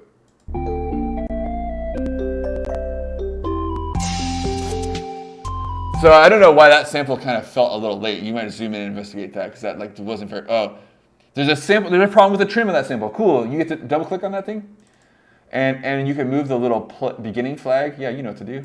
Should be right there. Yeah, or dude. Like well, try that. Where it starts. There's this sample has something funny going on where there's like kind of ka-ching, like a little flam. Right. Oh, that's a good fake. That's a music production word that sounds like a fake word. Flam. Flam. Yeah, that works fine.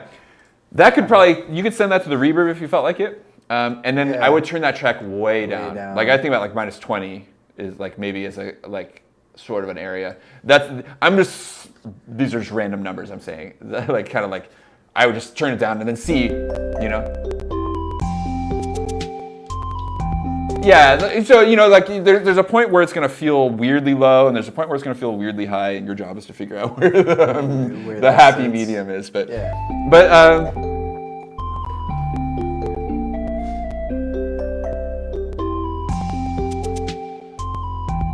yeah, so that's like our like, yo, a thing is occurring now sound. Okay. Yeah, totally.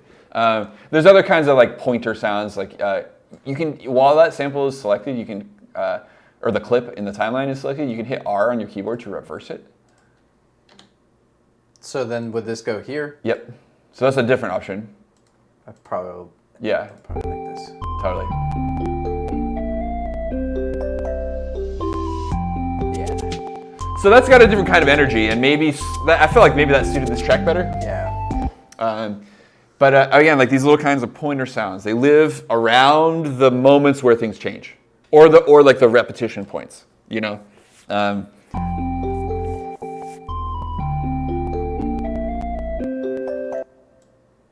see where you're going with that. You can while this like you can just select a length in the middle and delete out a chunk of it.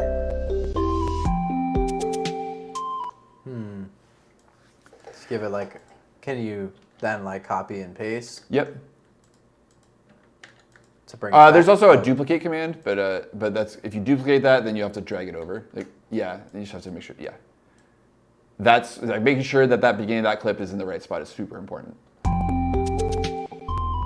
Yeah, but you got it.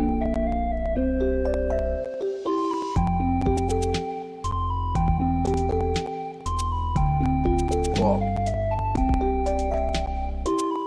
Yeah, man. And so that's a loop still. Yeah, so I guess now it's like I feel like this is like a cool like beat. It plays for what, like 1, 2, 3, 4.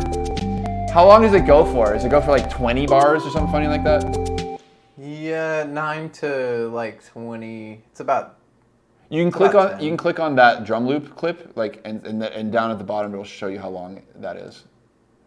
Or the one above that. Like, I shortened it a bit. It should be. If you highlight it at 10, 20, yeah. Cool. So yeah, I'd be thinking about like, you know, having your like main loop play like 4 times, and then like, you spice it up. Yeah. Well, I mean, just like have like it's a more logical number of repetitions. So like, from like bar 9 to bar 25.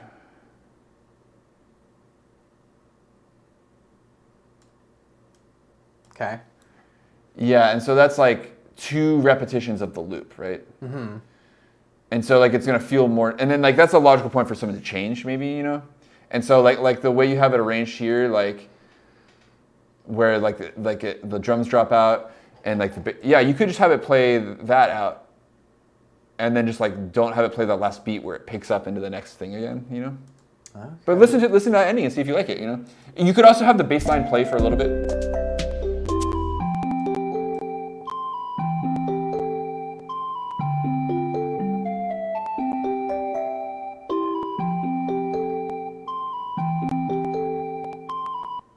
Oh, I probably want to play a little bit more of it, you know.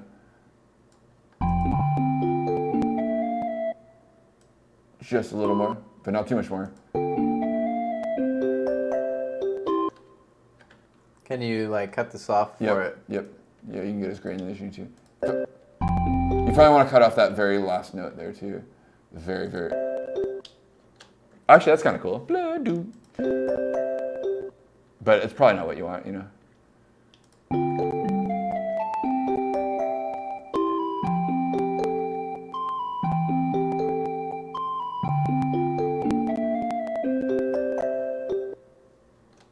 I mean, it's okay. Like, you know. Yeah.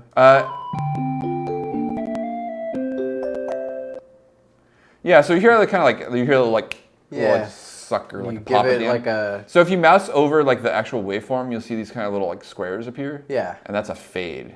Yeah, so you can just fade that in. You could also like... Could you do it like a little like... You could fade it out even, you could drag that fade way back and have it like fade the part out, you know? So you cannot fade across repetitions of the loop. This is the one limitation, but if you do that, and then you can fade it till the very beginning of that loop. You could do it super long, like bars long. Like zoom way out and do it if you wanted, you know. And it would work. That would be effective. Yeah, dude. Yeah. You could totally do that. Like you could even like drag it as far back as you can go if you felt like it. Yeah.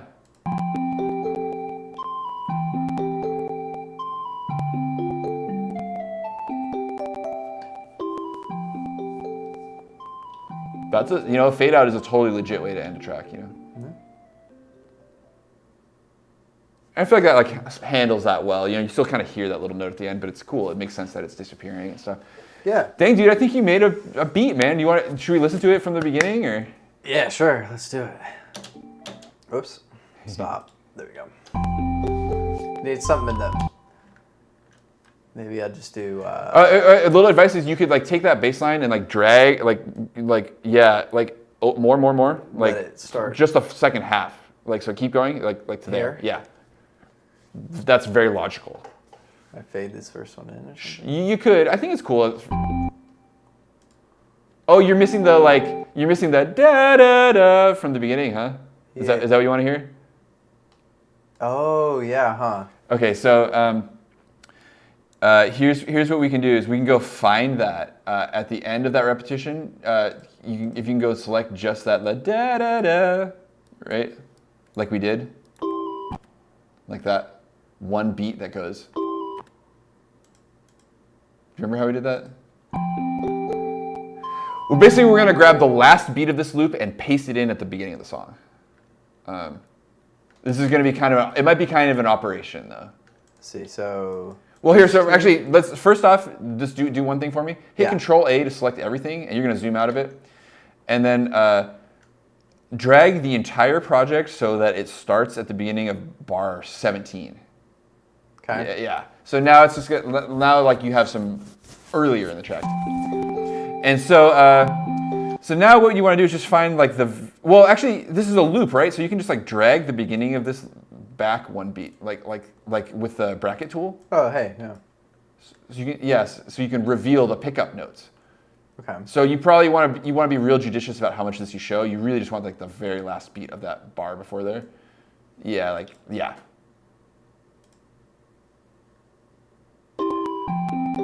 And then you could like fade that if you wanted that to be a little softer, yeah. Might be a little funny though, right?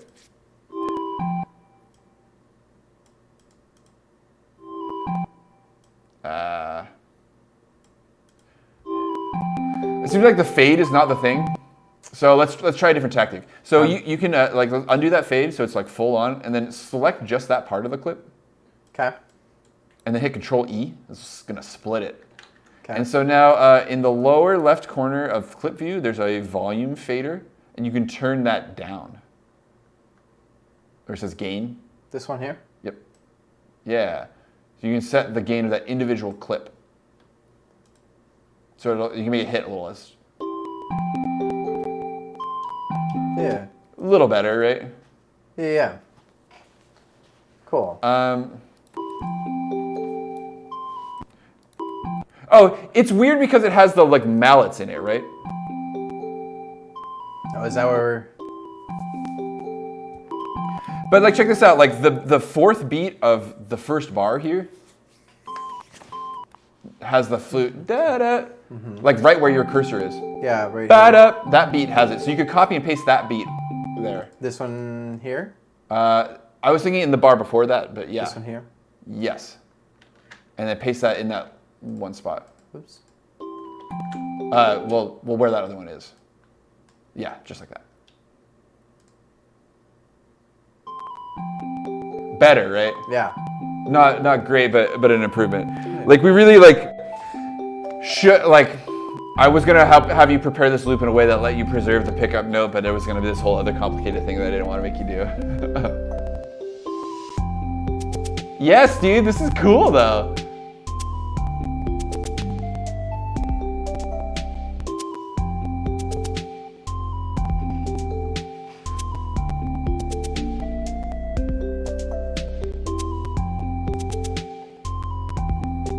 I love hearing what other people make.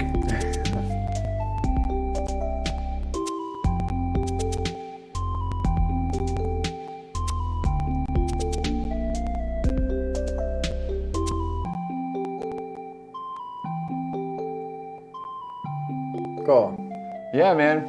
If I was gonna nitpick about this, the one thing I'd suggest is maybe like like the drums and bass both kind of like the very last note they play kind of feels like it's leading into the next thing. So you could like zoom in a little bit. You might have to zoom further to like, and I would like get rid of those last notes instead of adding more. Like yeah, like that, and do the same thing to the like that's cool, and then do the same thing to the bass. Yeah, like that.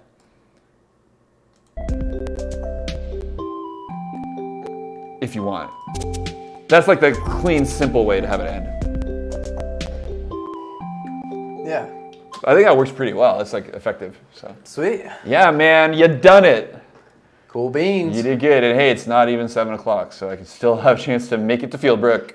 Oh, geez. We didn't even turn it into another 3-hour stream like some more Blender ones. I'm gonna try and resist. But we can do more. I really do like enjoy learning some new software. Totally. It's always an adventure. Yes. And I like the MIDI stuff. I want to do a keyboard one where we could hook up the keyboard and do something next time. Okay. I think it'd be fun. Yeah, man. Do some MIDI stuff. For Totally. keyboards. Maybe you could do keyboards, or we could get pushes out too. We have enough to go around. So. Yeah, that'd be cool. Yeah. Sweet. Awesome. Well, yeah. Thanks for hanging out. Those of you who are hanging out, seems like there's still some. Yeah. I don't know if you're bots or not, but thanks for watching. Who's in our chat? Whoever's watching, thank you for being here. Yeah. Yeah, this has been fun, and yeah, we should do more of these like this. I like this format. It's a nice switch up. Yeah, well, cool. We can go carry on with our lives. But thanks to our sponsors. I think we still only have one sponsor, but we're supposed to be starting to thank our sponsors. So. We will be. I still got to get on making a graphic for that at the end. We got to figure out. There's a lot of things we got to figure out, but. Oh, it's a long work in progress here at the MARZ project. Yeah. All right, guys. Well, we'll be back next week, same time, 5 o'clock. You know it. Some more exciting content. I think we'll be. We're gonna start trying to like promote the stream that we're doing like the week before. So hopefully you'll see some of that if you're on our social media stuff. So yep, find us on the gram, find us on YouTube. Where are we? We have a Discord. Oh, yeah. It's semi-private, but find us there too if you want. If you're a MARZ student. If you're a MARZ student. And we've met you in person. You can join the Discord. There's some. Yeah. But it does exist. So, yeah. So if you're a MARZ student out there that's not on our Discord, let us know. There's a lot of you out there, I know. So, cool. Anyways. Right. Catch y'all later. Bye-bye.